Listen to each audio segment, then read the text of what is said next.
Hai guys, apa kabar kalian semuanya? Semoga kalian semua dalam keadaan baik-baik saja ya. Di video kali ini, IM Cinema akan kembali membahas sekaligus mereview sebuah film bergenre horor yang berjudul The Clown 2014. Film ini akan menceritakan seorang ayah yang menemukan sebuah kostum badut dan ia memakainya di hari ulang tahun anaknya, namun seketika kostum tersebut merubahnya menjadi seorang iblis yang memakan para anak-anak. Penasaran seseram apa filmnya? Jadi langsung saja kita masuk ke dalam isi ceritanya. Tapi sebelum lanjut, saya mau kasih spoiler warning terlebih dahulu buat kalian yang belum menonton filmnya. Awas, nanti nyesel loh. Film ini diawali dengan memperlihatkan meriahnya acara ulang tahun di sebuah rumah dan terlihat seorang mamah muda yang cantik bernama Maggie sedang sibuk menyiapkan pesta tersebut. Kemudian ia menerima telepon yang mengabarkan kalau badut yang ia pesan saat ini tidak bisa datang. Tentu saja hal tersebut membuat si Mahmud kecewa dan segera menelpon suaminya bernama Ken yang sedang bekerja dan mengabarkan kalau tak akan ada badut yang datang hari ini. Sedikit info, Ken adalah seorang yang bekerja di sebuah perusahaan yang menjual rumah-rumah mewah. Ya mungkin seperti seorang marketing penjualan rumah lah. Karena Ken adalah seorang ayah dan suami yang baik, jadi ia pun mencoba menenangkan istrinya dan berinisiatif untuk merubah dirinya menjadi seorang badut. Hi everybody.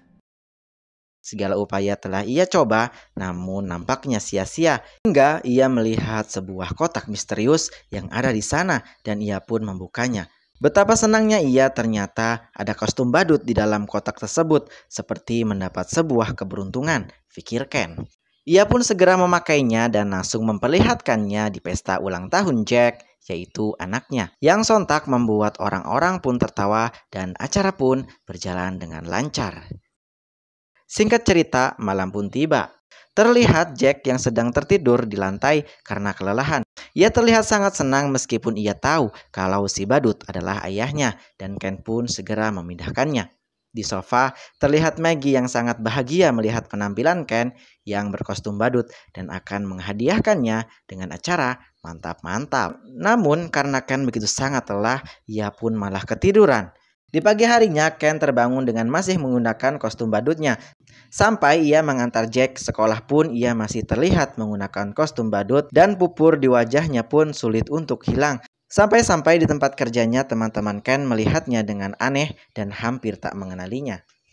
Di tempat kerjanya ia mencoba kembali membuka kostum tersebut namun terasa sulit hingga ia melihat sebuah cutter dan akan mencoba merobeknya. Namun alih-alih baju itu sobek, yang ada tangan Ken menjadi terluka. Kemudian ia pun mengambil alat yang lebih canggih, namun yang ada alat tersebut malah patah. Di rumah, Maggie pun dibuat heran oleh Ken yang masih menggunakan kostum badut. Ken pun menjelaskan kalau ia tak bisa melepaskannya. Sampai-sampai ia mematahkan sebuah gergaji untuk membuka kostum itu. Maggie pun agak sedikit tertawa di saat ia memegang hidung badut yang masih menempel di hidung Ken. Maggie pun mengambil peralatannya untuk mencopot hidung badut tersebut. Dengan sekuat tenaga, Maggie pun mencopot hidung tersebut hingga membuat hidung Ken berdarah. Dan terlihat anjing mereka memakan hidung tersebut. Di saat Maggie memegang rambut Ken, ia pun kembali terheran dan bertanya, "Apakah kau mengecat rambutmu?" Ken pun menjawab, "No, ini adalah wig." Yang ternyata wig tersebut sudah menyatu dengan rambut Ken. Setelah itu Ken pun memeriksakannya ke dokter, namun perkataan dokter malah membuat dirinya kesal. Di pagi harinya, ia mulai merasakan keanehan pada dirinya. Ia mulai batuk-batuk, mengeluarkan lendir, dan merasa lapar di saat melihat anak-anak.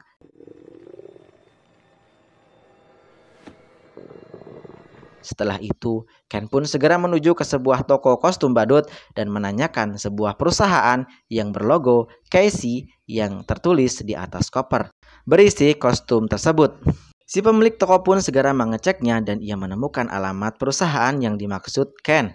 Ken pun segera mengambil alamat tersebut dan menelponnya. Ken menanyakan perihal kostum yang ia temukan di dalam rumah yang akan ia jual, di mana pemilik rumah sebelumnya bernama Martin yang sudah meninggal. Mendengar hal tersebut, orang itu pun terkejut dan mengatakan, "Apapun yang kamu lakukan, jangan sentuh kostum itu." Dan Ken pun berkata, "Saya telah memakainya." Orang tersebut pun semakin ketakutan dan segera mengajak Ken untuk bertemu agar segera melepaskan kostum tersebut. Ken pun langsung OTW menuju rumah yang tertera di alamat. Sesampainya di sana, ia bertemu seorang pria paruh baya bernama Bert Carlson.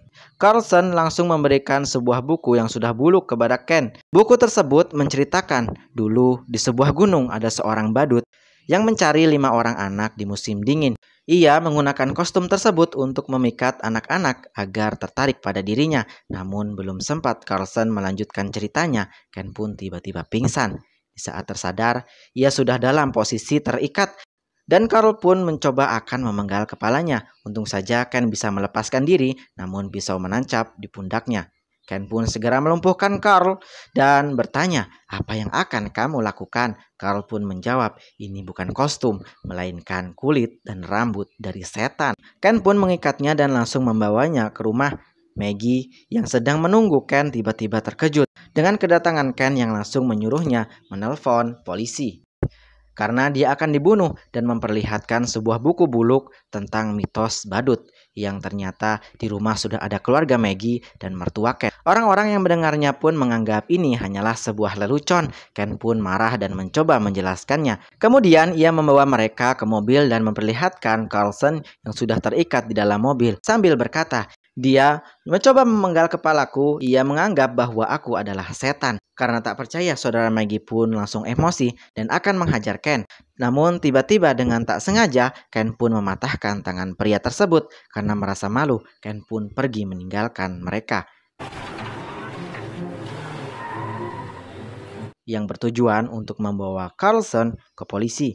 Namun di tengah jalan, tiba-tiba Carlson mencekik leher Ken dan membuat mobilnya oleng. Karena sudah kelewat kesal, Ken pun keluar dari mobil dan akan menghajar Carlson sambil berkata, "Apa yang akan kamu lakukan pada diriku?" Carlson pun hanya berkata, "Bunuhlah dirimu sendiri." Dan Ken pun tiba-tiba pergi menuju ke dalam hutan. Di sana ada sekelompok anak yang sedang melakukan kemah. Dan terlihat seorang anak yang berjalan sendirian. Tiba-tiba di balik pohon ia melihat Ken yang kelaparan dan meminta makanan kepada anak tersebut. Meskipun merasa takut, anak itu berjalan menghampiri Ken dan memberikannya sebuah roti. Namun tiba-tiba Ken memegang tangan anak tersebut dan memakannya, membuat si anak berteriak lari ketakutan. Setelah itu Ken pergi ke sebuah rumah kosong yang akan ia jual. Di sana ia bertemu seorang anak yang menyapanya. Terlihat Ken begitu sangat tertarik dengan anak tersebut. Rasanya ingin sekali ia menyantapnya. Namun karena sisi kemanusiaan Ken masih ada, jadi ia segera masuk meninggalkan anak tersebut. Di dalam ia melihat kostum tersebut sudah semakin mengecil, seperti akan menyatu dengan tubuhnya. Dari luar tiba-tiba ada seseorang yang mengetuk pintu. Di saat ia membukanya, ternyata itu adalah si anak yang tadi menyapanya dan memberikannya sebungkus roti. Ken pun segera kembali menutup pintu, namun suara anak tersebut terngiang-ngiang di pikiran Ken, seperti akan menggodanya untuk memakan si anak. Di rumah, Maggie dan Jack begitu sangat heran melihat anjing peliharaan mereka tiba-tiba berubah menjadi liar. "Apakah ada sesuatu yang ia makan?" kata Maggie. Jack pun menyahut, "Apakah karena ia memakan hidung badutnya ayah?" Kemudian terdengarlah deringan HP Maggie yang ternyata itu adalah Ken. Di telepon ia hanya berbicara minta maaf dan berkata, ini adalah satu-satunya cara. Ternyata di sana Ken akan bundir alias bunuh diri dengan cara menembak dirinya sendiri. Namun di saat pelatup sudah ditekan, Ken pun hidup kembali. Ternyata ia tak bisa mati dengan cara seperti itu. Di pagi harinya, ia pun membeli alat yang lebih canggih untuk melanjutkan aksi bunuh dirinya. Ia pun segera mempersiapkan semuanya sambil memutar lagu klasik. Namun di saat ia akan melakukan aksinya, tiba-tiba seseorang membuka pintu. Ternyata itu adalah si anak. Karena terkejut, Ken pun tak sengaja membunuhnya. Kemudian terlihat Ken sangat menikmati darah si anak lalu memakannya. Di luar, Maggie pun menjemput Ken untuk mengajaknya pulang. Namun Ken pun menolaknya dan tak mau keluar. Tapi di saat Maggie mengatakan kalau ia sedang hamil, maka Ken pun luluh dan mau menemui Maggie. Di saat Ken membuka pintu, Maggie pun terkejut melihat keadaan Ken yang sudah berubah. Meskipun begitu, Maggie tetap mencintai Ken. Sungguh istri yang baik, bukan? Emangnya mantan kalian yang ninggalin pas lagi susah? Kalau begitu, sama dong. Lanjut. Sesampainya di rumah, Ken meminta Maggie untuk mengikatnya. Dan ia berkata, "Neng, apapun yang Aa lakuin, jangan lepaskan rantai ini ya. Pokoknya si Neng mah harus janji." Dan Maggie pun mengiyakannya. Setelah itu, Maggie pun teringat dengan buku buluk yang diberikan oleh Ken. Dan ia pun membacanya. Di sana ia melihat foto Martin Carlson dan beberapa foto lainnya. Seketika ia pun teringat seorang pria tua yang akan membunuh Ken pada waktu itu. Ia pun segera menemuinya ke rumah sakit. Di sana ia pun bertanya kepada Carlson perihal suaminya. Namun karena ia dalam keadaan kritis jadi tak bisa berbicara. Carlson meminta kertas untuk menuliskan sesuatu. Namun jawaban Carlson terbelit-belit para ruguh yang membuat Maggie menjadi kesal. Kemudian Maggie menunjukkan sebuah foto yang ia dapat dari dalam buku tentang si badut. Carlson pun terdiam. Di saat ia akan menerangkan sesuatu, Maggie pun keburu pergi. Kemudian scene pun berpindah ke sekolah Jack. Terlihat Jack yang sedang dibully oleh teman-teman sekolahnya. Jack pun mencoba melawannya dengan cara menggigit dan langsung lari untuk pulang. Sesampainya di rumah, ia memanggil ibunya. Namun yang menyahut suara laki-laki dan terdengar suara ayahnya dari ruang bawah tanah. Setelah dipastikan itu memang ayahnya, Jack pun mencoba masuk ke dalam untuk menemui ayahnya dan mengadukan bahwa ia sering dibully di sekolah oleh anak yang bernama Carlton. Kemudian Ken menyuruh Jack untuk mencari pemotong besi untuk membebaskan ayahnya. Di luar, Maggie pulang dengan begitu panik karena mendengar kabar anaknya tidak ada di sekolah. Di saat ia masuk ke dalam rumah, ia begitu sangat senang Jack dalam keadaan baik-baik saja dan menanyakan kepada Jack, "Jang, kemana bapakmu?" Kemudian scene berpindah kepada si anak badung Carlton yang sedang mabar sama teman-temannya sambil ngomong jorang khas anak bandel. Tiba-tiba Carlton pun menyadari kalau ada orang di rumah. Ia pun segera mengeceknya dengan menggunakan senjata Bruce Lee. Ternyata di sana sudah ada Ken. Carlton pun keheranan, kok tiba-tiba ayah Jack berada di sini ya? Kemudian Ken pun perlahan menghampiri Carlton dan tiba-tiba yang terjadi adalah Carlton menjadi santapan Ken. Mam Tasya, makanya jadi anak jangan badung. Scene pun kemudian berpindah kepada Maggie yang melihat anjingnya yang tiba-tiba berubah menjadi ganas seperti akan menerkamnya. Dan di saat anjing tersebut akan memangsa Maggie, tiba-tiba Carlson datang dan memenggal si anjing. Maggie pun marah dan menyuruh Carlson pergi. Namun Carlson menenangkannya dan berkata akan membantu Maggie, dan Carlson pun menjelaskan tentang asal-usul kostum tersebut. Yang dimana kostum tersebut berasal dari Islandia. Para bangsawan Islandia menjual beberapa kostum badut kepadanya. Dan di saat ia membuka peti, semuanya terlihat membusuk. Namun kostum itu tetap terlihat bagus. Kemudian Carlson memberikan kostum itu kepada adiknya yang seorang dokter spesialis anak. Ia menggunakan kostum itu untuk menghibur anak-anak agar mereka memiliki harapan untuk sembuh kembali. Namun ternyata ia bernasib sama seperti Ken. Bedanya, si dokter menuruti kemauan iblis tersebut dengan memakan 5 anak hingga dengan sendirinya kostum itu terlepas dari tubuh sang dokter. Ternyata rumah yang akan dijual oleh Ken waktu itu adalah rumah bekas sang dokter yang ternyata adiknya Carlson. Dan apabila Ken ingin terlepas dari kutukan itu, ia harus mencari 5 anak untuk ditumbalkan. Namun kalau tidak mampu, maka Maggie harus memenggal kepalanya karena hanya dengan cara seperti itu setan itu bisa mati meskipun tak bisa membuat kostum itu hancur.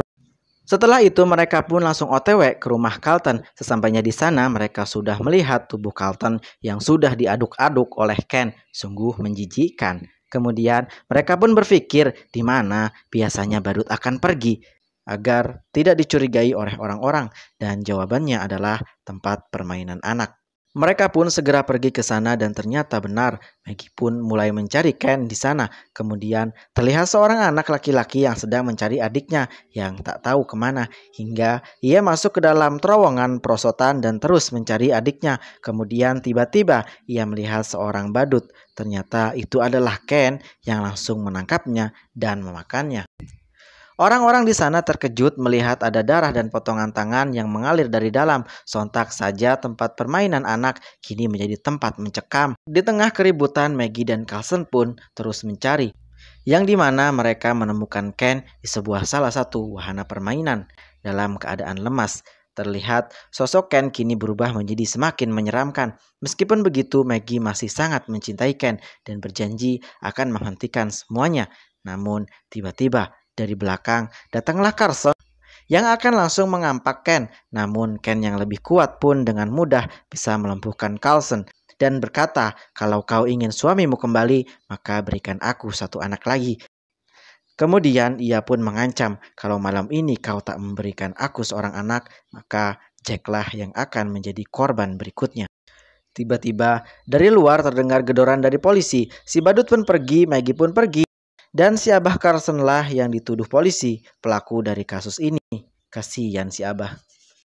Di luar ia pun melihat banyak anak-anak yang berlarian. Ia pun kepikiran dengan perkataan si badut dan berniat akan menculik salah satu anak. Hingga ia melihat seorang anak yang berpisah dengan ibunya. Seketika Maggie pun berjalan perlahan menghampiri anak tersebut. Dan ia tersadar di saat ibu dari si anak datang dan membawanya pergi. Maggie pun terlihat sangat gugup dan seketika teringat dengan Jack dan segera pulang. Ternyata benar, sesampainya di rumah, si badut pun langsung membunuh ayah Maggie. Melihat hal tersebut, Maggie pun berteriak. Dan kini sosok iblis badut pun telah bermutasi ke wujud aslinya dan akan mencari Jack untuk menjadi korban berikutnya. Mendengar hal itu, Maggie pun langsung berlari mencari senjata dan terjadi baku hantam di antara suami istri tersebut. Namun Maggie bukanlah lawan yang seimbang. Di saat Maggie terpojok, ia pun menyuruh Jack untuk lari. Namun naas, pintu malah terkunci. Jack pun kembali bersembunyi di bawah tangga. Si badut iblis pun terus mencari Jack. Namun karena kasih sayang seorang ibu, Maggie pun kembali bangkit dan melawan si badut. Namun Maggie harus kembali tumbang. Si badut pun tak menyerah mencari Jack. Jack pun masih terlihat bersembunyi di bawah tangga. Di saat Jack akan mengintip, tiba-tiba tangan si badut pun terlihat akan meraih Jack. Namun tak sampai, kemudian terlihat si badut menggeser sesuatu hingga menutupi pintu tempat Jack bersembunyi. Setelah itu terdengar langkah si badut yang menaiki tangga dan tiba-tiba si badut iblis menghancurkan tangga dan akan meraih Jack. Beruntung Maggie segera datang dan mengikat leher si badut dengan rantai yang membuat si badut sulit bergerak. Di saat Maggie akan memukul si badut, tiba-tiba suaranya berubah menjadi Ken. Maggie pun seketika luluh dan berkata kepada Jack, "Jang, kalau kamu mau ayah masih tetap hidup, ambillah rantai agar kita bisa mengikatnya." Namun Jack yang paham pun mengatakan, "Ah, embung, itu mah jurik bukan ayah." Seketika Maggie pun langsung memukul kepala si badut hingga putus dan mereka pun selamat. Namun tiba-tiba si badut hidup kembali dan Maggie pun segera menarik kepalanya hingga benar-benar putus. Setelah itu terlihat iblis itu mati dan meleleh. Namun Ken pun harus ikut mati bersama iblis tersebut. Dan seperti biasa polisi selalu datang terlambat. Di ruangan eksekusi terlihat polisi sedang mengumpulkan barang-barang bukti dan terlihat kostum tersebut ternyata masih utuh, tak bisa dihancurkan. Dan film pun selesai. Bagaimana, cukup seru bukan? Dari keseluruhan film ini tak akan membuat kalian bosan di saat menontonnya. Sepanjang adegan kalian akan dibuat tegang, terlebih lagi di saat kalian melihat sosok badut di saat bertransformasi ke wujud aslinya. Tentu saja hal tersebut tidak luput dari akting para pemain yang begitu sangat hebat. Dan itulah alur cerita dari film The Clown. Semoga kalian terhibur. Dan kalau kalian suka dengan channel ini, langsung subscribe aja ya, biar nggak ketinggalan video menarik lainnya dari IM Cinema. My name is Ibnu. Thank you for watching. Again, my in next video. Bye bye.